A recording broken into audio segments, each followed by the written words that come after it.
ஒரே ஒரு 5 லிட்டர் இதய மந்த்ரா கடல் எண்ணெய் பேக் ஒரு மாசம் முழுசுக்கும் அத்தனை சமையல முடிச்சு விடலாம். இதய மந்த்ரா. டாஸ்மாக் ஊழல் குறித்து அமலாக்கத்துறையினுடைய அறிக்கை வந்தவுடனேயே தமிழக முதலமைச்சரும் தமிழக அரசும் மிகப்பெரிய பதற்றத்திற்கு உள்ளானார்கள். நீங்கள் பார்த்தீங்கன்னா இடி இதே ப்ரொசீஜர் தான் செந்தில் பாலாஜியை விசாரிக்கும் பொழுதும் சரி, அது ஏவா பேலுவாக இருந்தாலும் யாராக இருந்தாலும். ஆனால் திடீர்னு டாஸ்மாகில் மாத்திரம் ஏன் பதறணும்? எதுக்காக தமிழக அரசு தரப்பில் டாஸ்மாக் தரப்பில் இந்த விசாரணையே சட்டவிரோதமானது, அமலாக்கத்துறைக்கு எந்த அதிகாரமும் கிடையாது. அதை விட இதில் வேடிக்கை என்னன்னா, அது எப்படி ஒரு கவர்மெண்ட்டு சீஃப் செக்ரட்டரி டாஸ்மாகுடைய மேனேஜிங் டைரக்டர் இவங்க எல்லாரும் சட்ட புரிதல் அவங்களுக்கெல்லாம் இருக்கும்னு மக்கள் எதிர்பார்க்குறாங்க.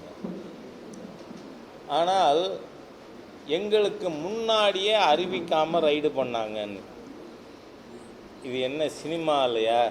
இந்த வில்லனை பிடிக்கிறதுக்கு இந்த ஹீரோ சத்தம் போட்டுட்டே போகிறது மாதிரி இவங்க திருடனை பிடிக்கணும்னா சொல்லாமல் தான் போகணும். ஆனால் அரசாங்க நீதிமன்றத்தில் புகார் என்ன எங்களுக்கு அறிவிக்காமல் இவங்க ரைடுக்கு வந்தாங்க. ஆனால் அமலாக்கத்துறை அவர்களிடம் இருக்கின்ற தகவல்களின் அடிப்படையில் அந்த ரைடு நடத்தப்பட்டது. இவங்களால் அதிகபட்சம் 2 மாதம் டிலே பண்ண முடிஞ்சது. ஏனென்றால் அப்போ இருந்த 2 நீதிபதிகள் அவர்களை இந்த கேஸிலேருந்து விலக்கி கொண்டார்கள். பிறகு 2 நீதிபதிகள் நியமிக்கப்பட்டு உயர் நீதிமன்றம் இந்த டாஸ்மாகினுடைய எதிராக இடி எடுத்த நடவடிக்கைகள் முறையாக இருக்குது, சட்டப்படி இருக்குன்னு தீர்ப்பு கொடுத்து இடி அதனுடைய விசாரணையை தொடரலாம்னு இப்போ கடந்த 3 நாட்களாக வந்து கொண்டிருக்கின்ற தகவல்கள், டாஸ்மாகினுடைய எம்டி விசாகன், இப்போ அதனுடைய துணை பொது மேலாளர் ஜோதி சங்கர், சுமன் இவர்களெல்லாம் விசாரிக்கப்பட்டு அதிலிருந்து பெறப்பட்ட தகவல்களின் அடிப்படையில் ரித்தீஷ் மற்றும் ஆகாஷ் பாஸ்கரா, ஆமாம், ஒரு ஆகாஷ் பாகிஸ்தானை நொறுக்கிட்டு இருக்கு, இன்னொரு ஆகாஷ் அறிவாலயத்தை நொறுக்கிட்டு. இந்த ஆகாஷ் பாஸ்கர் ரித்தீஷ் 2 பேரும் தலைமறைவாக இருப்பதாக தகவல்கள் இருக்கின்றன. வெளிநாட்டுக்கு போயிட்டாங்கங்கிறாங்க, லண்டனுக்கு போயிட்டாங்கங்கிறாங்க. எங்கே போனால் என்ன, உப்பு தின்னவன் தண்ணி குடிப்பான். ஆனால் இதில் முதல்ல 1000 கோடிக்கான ஊழல் நடந்திருக்குன்னு என்ஃபோர்ஸ்மெண்ட் டைரக்டரேட்டினுடைய அறிக்கை வந்த சமயத்திலே சொன்னேன்னா, இந்த விசாரணை தமிழகத்தின் சிசோடியாவை நோக்கி செல்லுகிறது. ஏனென்றால் இந்த ஆகாஷ் யார்? கருணாநிதி குடும்பத்தில் பொண்ணு எடுத்திருக்கிறவர். அதே சமயம் மகேஷ் பொய்யாமொழிக்கு உறவினர். நீங்கள் பார்த்தா கடந்த ஒரு 3-4 மாதமாகவே இவங்க இதுக்கான எதிர்க்கிறதுக்கான ஐடியாலஜிக்கல் ப்ரிட்டென்ஷன்ஸ் ஒரு 4 மாதமாகவே பண்ணுறாங்க. என்னவோ மும்மொழி கொள்கைங்கிறது தமிழ் மொழிக்கு விரோதமானது. வெக்கமே இல்லாமல் உங்கள் வீட்டிலேயே சிபிஎஸ்சி ஸ்கூல் நடத்துகிறீங்க, சன்ஷைன் மாண்டிசோரி ஸ்கூல். ஆனால் கொஞ்சம் கூட இந்த திராவிடியன் ஸ்டாக்குக்கு வெக்கம், மானம், ஈஸ்வர், ரோஷம் எதுவும் கிடையாது. ஆனால் நீங்கள் நடத்துறீங்க. ஆனால் ஏதோ தமிழ் மொழிக்கு எதிராக மத்திய அரசு செயல்படுகிறதுன்னெல்லாம் ஸ்டாலின் அவர்களும் உதயநிதியும் மகேஷ் பொய்யாமொழியும் 4 மாதமாக நாடகம் போட்டதுக்கு காரணமே இவர்களுக்கு தகவல் தெரிஞ்சிருக்கு. தங்கள் குடும்பமே இந்த டாஸ்மாக் ஊழலில் ஈடுபட்டிருக்கு. முதல் குடும்பம், திமுகவின் முதல் குடும்பத்தின் கதவு தட்டப்படுகிறது. அப்படிங்கிறதுனால மகேஷ் பொய்யாமொழியின் உறவினர்கள் இதில் இன்வால்வ் ஆகியிருக்காங்கங்கிறது நமக்கு தெரியுமோ தெரியாதோ அவங்களுக்கு முன்னாடியே தெரியும். ஏன்னா திருடினவனுக்கு தெரியுமில்ல, நம்ம அப்புறம் கண்டுபிடிக்கிறது, போலீஸ் வச்சு கண்டுபிடிக்கணும். ஆனால் திருடினவனுக்கு தான் திருடினேன்னு தெரியுமில்ல. அதனால தான் இந்த 3 பேரும் ஸ்டாலின் அவர்களும் உதயநிதியும் ரொம்ப நாளாக உதயநிதி சத்தத்தை காணல, அது அப்புறம் பார்ப்போம். அந்த மகேஷ் பொய்யாமொழியும் இதில் ஏதோ மத்திய அரசாங்கத்தோடு கொள்கை ரீதியாக ஏதோ யுத்தம் இருப்பது போல் இவர்கள் நாடகம் ஆடினார்கள். விரைவில் தமிழக திராவிட முன்னேற்ற கழகத்தின் முதல் குடும்பம் பதில் சொல்ல வேண்டிய நிர்பந்தமானது ஏற்படும் அப்படிங்கிறத தெரிவிச்சுக்கிறேன். நமக்கெல்லாம் தெரியும், ஏப்ரல் 22 பஹல்காவில் பாகிஸ்தான் இன்ஸ்பயர்டு டெரரிஸ்ட் மூலமாக மிகப்பெரிய தாக்குதல் நடந்தது. அதுவும் சுற்றுலாத்துறையை டார்கெட் பண்ணியிருக்கிறதுக்கு காரணமே 2019 ஆகஸ்ட் 5 அரசியல் சட்டப்பிரிவு 370-35A இது அப்ரகேட் பண்ணினதுக்கு பிறகு பாகிஸ்தானில் அமைதி இருந்தது, அதனுடைய பொருளாதாரம் வளர்ந்து கொண்டிருந்தது, இளைஞர்களுக்கு வேலை வாய்ப்பு கிடைத்தது. அந்த வேலை வாய்ப்பு ப்ரொவைடு பண்ணுற மேஜர் செக்டார் டூரிசம். அதனால் பொருளாதார ரீதியாக வி ஆர் பெட்டர் ஆஃப்னு காஷ்மீர் இளைஞர்கள் உணர்ந்து அவர்களுடைய வாழ்க்கையின் முன்னேற்றத்தில் கவனம் செலுத்தும் பொழுது பஹல்காவில் ஒரு சுற்றுலா மையத்தில் தாக்குதல் நடத்தினார்கள். பெண்கள்லாம் இருக்காங்க, வெளிப்படையாக பேச முடியலை. முஸ்லீம் தானான ஆடையை விலக்கி பார்த்து சுட்டார்கள், கொலை செய்தார்கள். அப்படிங்கிறது வெளிப்படையாக ஊடகங்களில் பாதிக்கப்பட்டவர்களே சொன்னார்கள். அதுலேயும் குறிப்பாக என் கணவனை சுட்டுட்ட என்னையும் கொன்னுடு அப்படின்னு ஒரு பெண் கேட்குறத மோடிகிட்ட போய் சொல்லு. அந்த அம்மா மோடிகிட்ட சொன்னாங்க. மோடி மே 6 இரவு நாம் ஆப்ரேஷன் சிந்தூர், இந்த சிந்தூருங்கிறதே ஹிந்து பெண்கள் அதுவும் திருமணமானவர்கள் வகுப்பில் வைக்கிறதுக்கு சுஹாக்கி சிந்தூர் அப்படி சொல்கிறது பழக்கம். ஆகவே இந்த பயங்கரவாதிகள் நம்முடைய சகோதரிகளின் குங்குமத்தை அழித்தார்கள். ஆகவே அந்த பேரில் பயங்கரவாதத்துக்கு எதிராக நடவடிக்கை மாண்புமிகு பிரதமர் மோடி அவர்களுடைய அரசாங்கம் எடுத்தது. இதில் நாம் கவனிக்க வேண்டிய விஷயம் என்னன்னு சொன்னால், 6 இரவு அல்லது 7 காலையில் நடந்த நிகழ்ச்சி வெறும் 25 நிமிடம், 1:05 1:30 வரை. அதில் பாகிஸ்தானின் இராணுவ நிலைகளை நாம் தொடரலை, அதே மாதிரி பாகிஸ்தான் பொதுமக்களை நாம் தொடரலை. 9 இடங்கள் பயங்கரவாத முகாம்களை தான் இந்திய இராணுவம் தாக்கியது. அதில் அவர்களோட ஒப்புதல் வாக்குமூலமே இருக்குது. காரணம், பஹவால்பூரில் பேர் என்ன, மசூத் அசார், அவர் குடும்பத்தை சேர்ந்த 14 பேர் கொல்லப்பட்டார்கள்னு அவரே ஒத்துக்கிறார் மசூத் அசார். இந்த அரசாங்கம் அவர் குடும்பத்துக்கு ஆளுக்கு 1 கோடி மேனி 14 கோடி இப்போ கொடுத்துருக்காங்க. ஐஎம்எஃப் கொடுத்த பணமெல்லாம் அதுக்கு தான் போகும்னு நினைக்கிறேன்னா. அதே மாதிரி லஷ்கர்-இ தொய்பாவின் தலைமையகம் இதெல்லாம் அழிக்கப்பட்டது. ஆனால் நாம் பொறுப்போடு பயங்கரவாதிகளுக்கு எதிராக மாத்திரம் நடவடிக்கை எடுக்கும் பொழுது தக் நேஷன் லைக் பாகிஸ்தான் அவர்கள் காஷ்மீரில் பொதுமக்களின் மீது தாக்குதல் நடத்தி 16 பேர் இறந்து போனார்கள். அதனால் இந்திய அரசாங்கம் நாம் இந்த இது ஹோல் ஆப்ரேஷன் சிந்தூரில் ஹீரோ யாருன்னா வந்து ஆகாஷும் பிரம்மாஸும். நீங்கள் பார்த்தீங்கன்னா ஆர்டிஃபிஷியல் இன்டெலிஜென்ஸ் மூலமாக டிஜிட்டல் இந்தியா எப்படி பிரதமர் மோடி அவர்கள் ஆட்சியில் கொண்டு வரப்பட்டதுங்கிறது.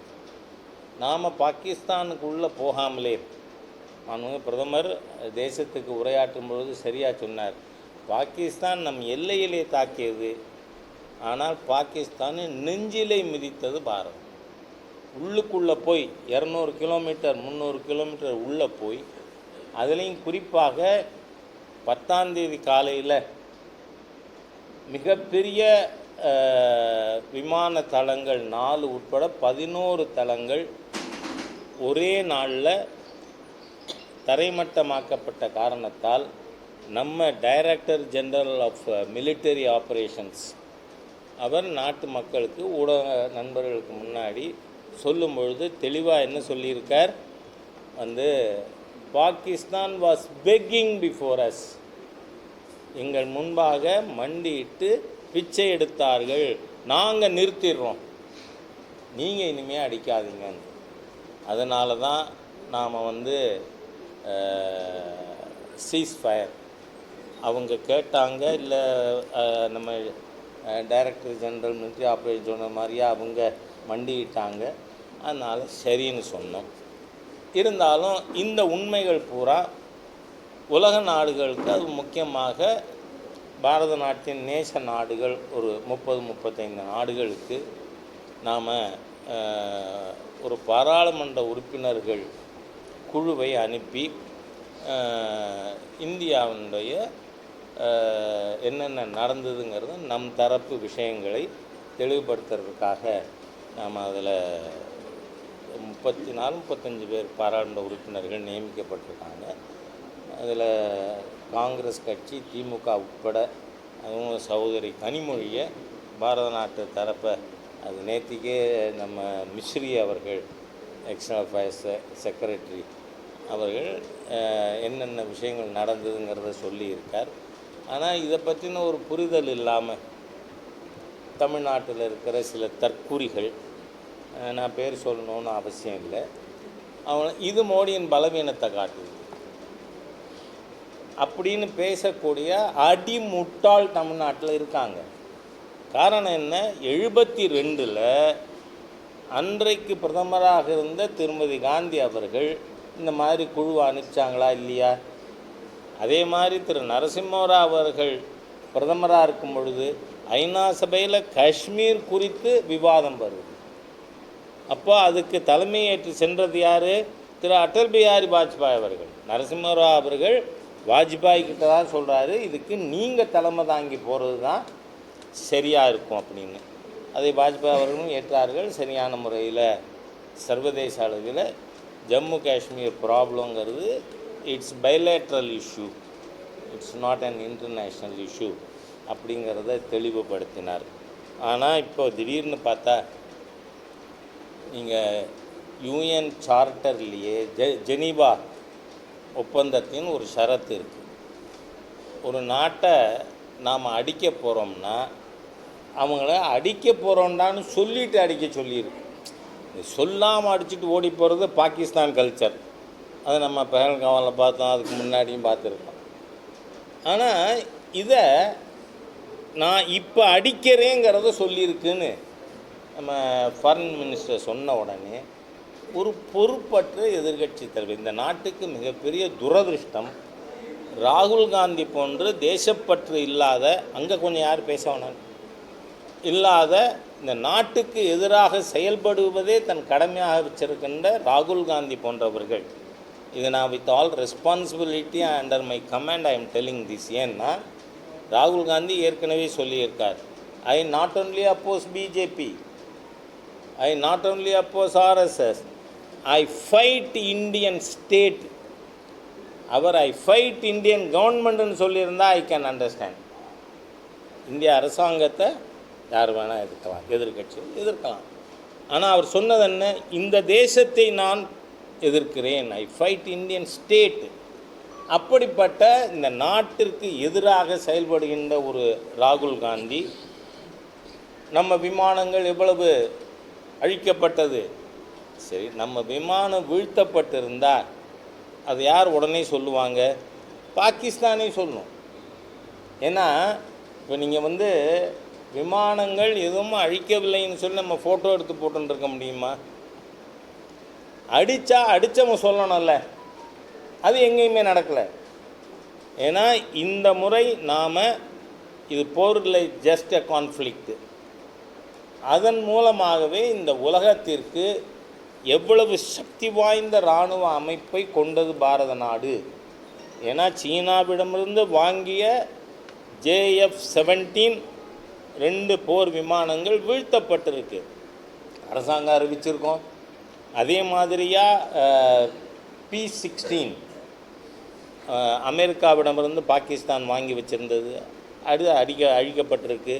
அது எங்கெங்கெல்லாம் நீங்கள் அந்த கிரானா ஹில்லில் ஒரு பத்திரிகை நண்பர் கேட்குறாரு DGM ஓட்ட, நீங்கள் பாகிஸ்தான் அணு ஆயுத கிடங்கின் வாயிலேயே நீங்கள் அடிச்சுட்டீங்களாமே அப்படின்னு. அதுக்கு அவர் என்ன சொன்னார்னா, அப்படியா, அந்த இடத்துல தான் இருக்குங்கிறது நீங்கள் சொல்லியிருக்க தகவலுக்கு நன்றின்னு. ஆகவே அந்த அளவிற்கு பாகிஸ்தான் மண்டிட்டு இருக்கிறது. அந்த சமயத்தில் உங்கள் பாலிட்டிக்ஸ் அரசாங்கத்தின் அணுகுமுறை பாருங்கள், எல்லா அரசியல் கட்சிகளையும் ஒருங்கிணைத்து, அது காங்கிரஸ் இருக்குது, திராவிட முன்னேற்ற கழகம் இருக்குது, திரிணாமுல் காங்கிரஸ் இருக்குது, சரத்பவார் தேசியவாத காங்கிரஸ் இருக்குது, எல்லாத்தையும் வச்சு நாம் வெளிநாடுகளுக்கு, நம்ம நட்பு நாடுகள், அண்டை நாடுகள், முக்கியமான நாடுகளுக்கு ஒரு யுனைட்டட் ஃபேஸ் நாம் ப்ரெசண்ட் பண்ணோம்னு ஒரு அரசாங்க நடவடிக்கை எடுக்கும் பொழுது ஒரு கொஞ்சம் கூட பொறுப்பில்லாத ஒரு நபர் ராகுல் காந்தியினுடைய இந்த செயல்பாடு வன்மையாக கண்டிக்கத்தக்கது. அதனால் இந்த உண்மையை மக்களிடம் எடுத்து செல்வதற்காக நாம் மூவர்ண கொடி யாத்திரை, அது பூத்து லெவலில் 10 பேர் போங்க, 20 பேர் போங்க, வீடு வீடாக போய் இந்த செய்தியை நாம் சொல்லணும் அப்படின்னு முடிவெடுத்திருக்கோம். இன்றைக்கி நான் பிரதானமாக இன்றைக்கி வந்திருக்கிறது முருக பக்தர்கள் மாநாடு ஜூன் 22ஆம் தேதி மதுரையிலே நடைபெறுகிறது. ஆகவே அந்த முருக பக்தர்கள் மாநாட்டில் பாரதிய ஜனதா கட்சியினுடைய நிர்வாகிகள், செயல் வீரர்கள் எந்த மாதிரியாக நாம் செயல்பட வேண்டும், இதுவரை என்னென்ன தயாரிப்புகள் ஆகியிருக்கிறது என்பது பற்றி இங்கே கட்சியினுடைய நிர்வாகிகளோடு கலந்து பேசுகிறதுக்காக வந்திருக்கேன். காரணம், திருப்பரங்குன்றத்தில் ஸ்ரீகந்தர் மலையை சிக்கந்தர் மலையாக மாற்றுற அளவுக்கு ஒரு அகம்பாவம், ஆணவம், அழும்பு இருக்கிற தீய சக்திகள் இருக்குங்கிறது நமக்கு தெரியுது. 2000 ஆண்டுகள் பழமை மிக்க முருகப்பெருமானின் கோவிலை அபகரிக்கின்ற, அந்த மலையை அபகரிக்கின்ற சக்திகள் நாம் கண்ணால் பார்த்தோம். அதனால் இந்த முறை முருக பக்தர்கள் மாநாடு ஹிந்து முன்னணியின் தலைமையிலே நடைபெறுகிறது. அதுக்கு பாரதிய ஜனதா கட்சி உள்ளிட்ட பல்வேறு ஹிந்து அமைப்புகள் ஆதரவாக செயல்பட்டு கொண்டு இருக்கிறார்கள். அதுக்காக நான் வந்திருக்கேன். நான் சொல்கிறதுக்கு தான் இருக்குது, நீங்கள் எதுவும் கேட்கலாம்.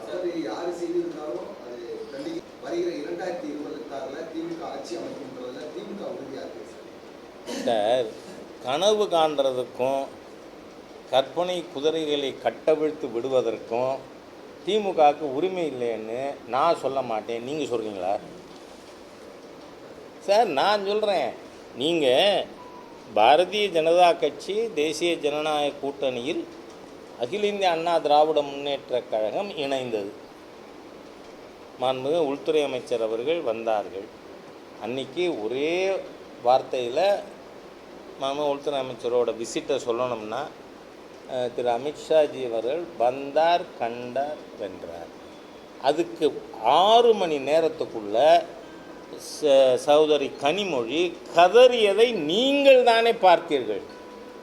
நீங்கள் தான் அதை ஊடகத்தில் காட்டினீங்க. நான் கேட்குறேன், யார் யாரோட கூட்டணி வச்சா உங்களுக்கு என்ன? ஏன் அலறணும்? ஆஹா, இவங்க வந்து பிஜேபியை பற்றி அதிமுக என்னவெல்லாம் பேசிச்சு, கூட்டணி வைக்கலாமா? நான் கேட்குறேன், காங்கிரஸ் வெளில போனப்போ கருணாநிதி என்ன சொன்னார்? கூடா நட்பு கேடாய் முடியும். அந்த கேடு கட்டவங்களோட நீங்கள் ஏன் கூட்டணி வச்சுருக்கீங்கன்னு நாங்கள் கேட்டோமா? நாங்கள் கேட்கலையே. அந்த கேடு கட்ட காங்கிரஸ் நான் சொல்லலை, சொன்னவர் யார்? கருணாநிதி. கூடா நட்பு, அவங்களோட கூட்டணி வச்சுருக்கீங்களே, வெக்கமாக இல்லை உங்களுக்கு? ஏன் 2016 இந்த திருமாவளவன் கம்யூனிஸ்ட் இவங்கெல்லாம் உங்களோட இருந்தாங்களா? இன்றைக்கி நீங்கள் 25 கோடி ரூபா கொடுத்தீங்க, கம்யூனிஸ்ட்டு சரண்டர் ஆகிட்டான். ஏன்னா அக்கௌண்ட்டில் வாங்கியிருக்கீங்க, இல்லைன்னெலாம் மறுக்க முடியாது. அது சூனா வெங்கடேசனாக இருந்தாலும் சரி, யாராக இருந்தாலும் சரி, நீங்கள் மறுக்க முடியாது. அதனால் வெக்கங்கிட்டு போயிருக்காங்க உங்கள்கிட்ட. அதெல்லாம் நாங்கள் கேட்டோமே. பாருங்களேன், இது எல்லாத்தையும் நான் உங்களோட பகிர்ந்து கொள்ள வேண்டியிருக்கு. இந்த வெக்கங்கிட்ட கம்யூனிஸ்ட்டு, இந்த ரோஷம் இல்லாத திருமாவளவன், இதெல்லாம் உங்களோட எப்படி கட்டி பிடிச்சின்னு இருக்கீங்க அப்படின்னு நான் கேட்க வேண்டியிருக்கு, நீங்கள் கேட்குறதுனால. இல்லைன்னா நான் கேட்க மாட்டேன்.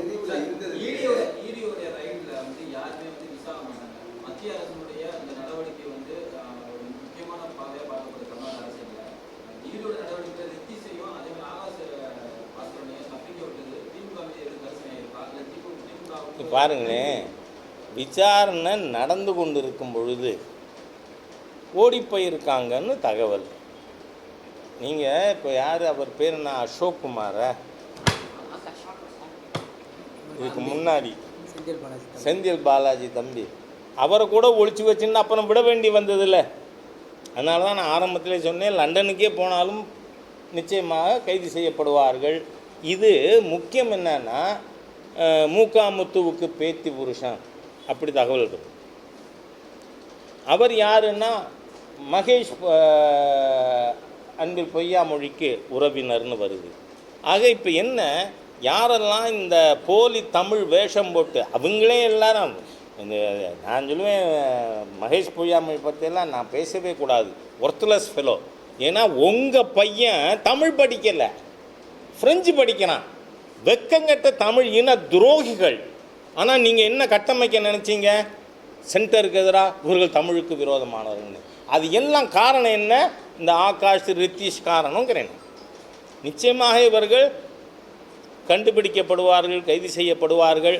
தமிழகத்தின் மணிஷ் சிசோடியா விரைவிலே கைதாவார். அதனால் அது நடக்கும்.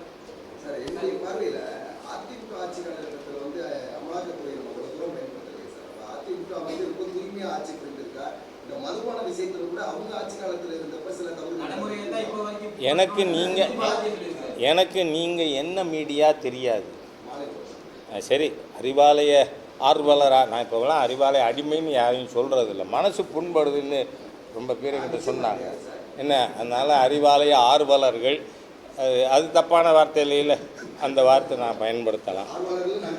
என்ன, அதனால் நான் சொல்கிறேன், யார் யார் தப்பு செஞ்சுருக்காங்களோ, உங்களுக்கு உதாரணத்துக்கு சொல்கிறேன், எங்கள் சேலம் மாவட்டத்தில் முன்னாள் தலைவராக இருந்த ஒருத்தர் வீட்டுக்கே வந்து ஐடி ரைடு போனாங்க.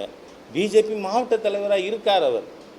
ஆனால் அங்கே ஒன்றுமே இல்லை, எல்லாத்தையும் அவர் வந்து காட்டினோடனே அது க்ளோஸ் ஆச்சு.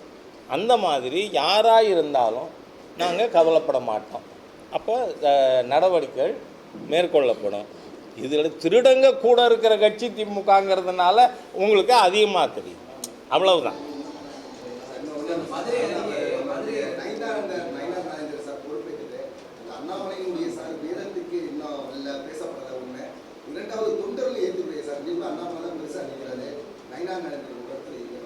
என் படமே இல்லை, அப்போ என்ன ஏற்றுக்கலையா? நீங்கள் பாருங்கள், நான் ஒரு விஷயம் சொல்கிறேன். அனாவசியமாக நீங்கள் வந்து பாரதிய ஜனதா கட்சியினுடைய நடைமுறைகளை பற்றி புரிஞ்சுக்காமல், ஏன்னா தான் இறுதி மூச்சு விடுறவரை மகனை தலைவரை பார்க்குற தமிழ்நாடு. ஆனால் உங்களுக்கு தகவலுக்கு சொல்கிறேன், 1984 வெறும் 2 பாராளுமன்ற உறுப்பினர்கள் பிஜேபி, 89 தன்னுடைய ரத யாத்திரையின் மூலமாக நாடு முழுவதும் பாரதிய ஜனதா கட்சி மிக வலிமையான ஒரு கட்சியாக ஆக்கியவர் யார்? அத்வானிஜி அவர்கள். ஆனால் 89 நாடு முழுக்க யாத்திரை மேற்கொண்டு கட்சியை ஒரு பெரிய பேன் இந்தியா பார்ட்டி ஆக்கினவர் 90 ஏன் டாக்டர் முரளி மனோகர் ஜோஷியை கொண்டீங்க அப்படின்னு கேட்டால், பாரதிய ஜனதா கட்சியில் அது எங்கள் ஆர்கனைசேஷனல் அப்ரோச். அதனால் நான் சொல்கிறேன், இப்போ அண்ணாமலைஜி வெளில போயிட்டார, முந்தானா கூட இதில் கிருஷ்ணகிரி மாவட்டத்தில் இதில் கலந்துட்டார், திருப்பூரில் கலந்துட்டார். அதனால் நான் தமிழ்நாட்டில் ஒரு நாள் கூட தலைவராக இருந்ததில்லை. இப்போ அண்ணாமலை அவர்கள் இங்கிலாந்துக்கு போனதுனால 3 மாதம் மாநில அமைப்பாளராக இருந்தேன். அதனால் இதில் இப்போ ராஜா இல்லையா, 35 வருஷமாக நான் நிர்வாகியாக இருக்கேன். அதனால் இதெல்லாம் பிஜேபி ஒர்க்கர்ஸுக்கு மத்தியிலே ஏதாவது உளி கொடுக்கலாமா, அப்படி யாரும் தயவு பண்ணி நினைக்க வேண்டாம் அப்படின்னு கேட்டுக்கிறேன். நன்றி.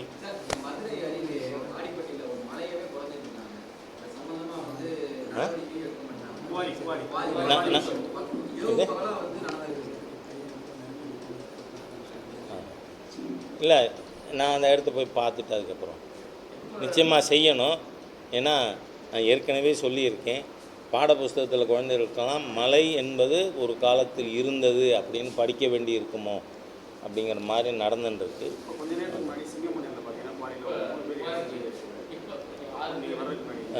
அது இட்ஸ் நியூஸ் டு மீ, எனக்கு தெரியாது, தெரிஞ்சால் பார்த்துருப்பேன்னா. அதனால் நீங்கள் சொல்கிற விஷயம் முக்கியமானது தான். இது பாரதிய ஜனதா கட்சி கவனப்படுத்தும்.